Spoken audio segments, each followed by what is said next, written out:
Gaurav Gogoi, the government's claim is, look, this is a sensitive matter. The defense minister has come before Parliament and made a statement on what happened on the 9th. The opposition seems to want more clarifications. But the fact is, according to the government, the opposition also has much to hide, and they've even tried to suggest in some way that the opposition, particularly the Congress, has had links with China in the past. Rajiv Gandhi Foundation, they claim, took funds from the Chinese. Hence, the opposition also has skeletons in their cupboard. Well, that's the unfortunate part, Rajdeep. Instead of attacking the Chinese threat, the government is busy attacking domestic political parties. Now, having an informed debate about China will inform citizens about the actual threat that exists across our borders. And maybe then we will stop fighting amongst ourselves on the basis of religion, race, geography or language.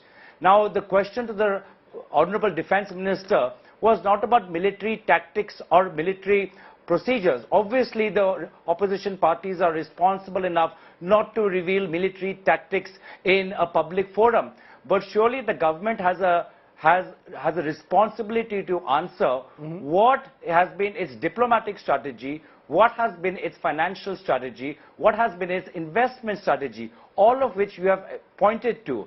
Now, the government pats itself on its back for banning a few Chinese apps, whereas the trade with China has increased to its highest point since 2014-15, close to 115 billion. Does the opposition want us to stop trade with China? Is opposition saying that we should stop trading with China? Is that what the opposition want? What does the opposition want from the government on China?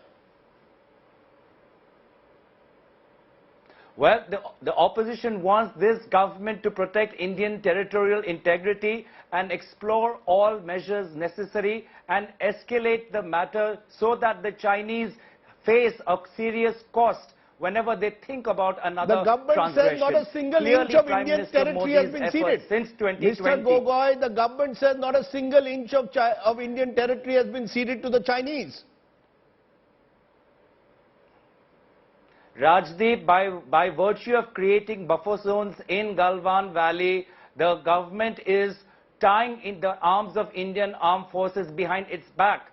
Pre-Galwan, the area that the Indian armed forces used to patrol are no longer available for patrolling. So the government continues to cede territory to Chinese, to these buffer zones by this disengagement strategy. And this has only emboldened the Chinese to have another such environment in the northeast where the government will pursue a similar strategy of creating buffer zones, and Indian armed forces are forced to move back from its own area. This only encourages the Chinese salami slicing approach. So we want the government to be much more tough. We want the Prime Minister to be much more tough.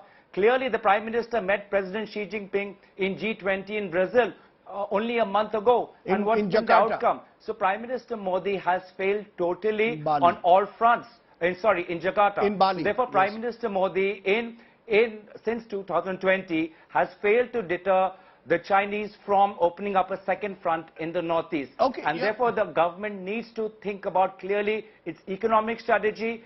Having a strong economy would boost the Indian armed forces. The BJP continues to talk and hide behind the Indian armed forces. What have you done to support the armed forces?